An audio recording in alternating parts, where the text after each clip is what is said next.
reng ya o ka ring ngai lo tim na ya ka ve o ka ti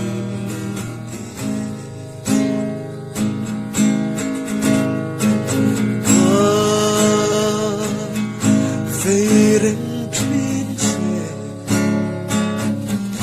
lai lan sam ning moi cha reng le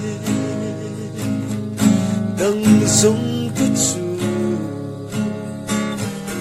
sir nori tan trong căn ring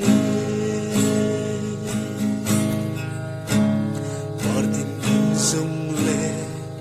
phur khot thia đâm du sắp thia veleng zai ring thia sông te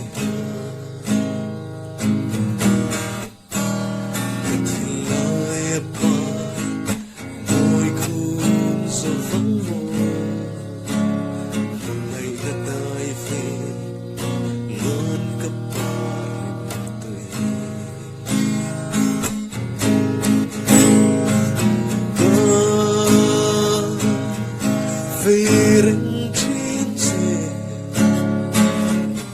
lấy lăn sông ngồi cha rừng lê đang sống tên chu xưa nói tan trong căn rừng lên đang tô ra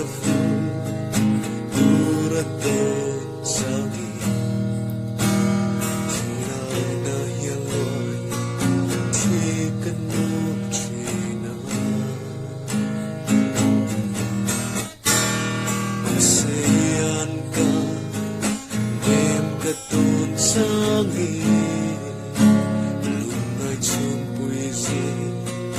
ot yang lechi ka về rừng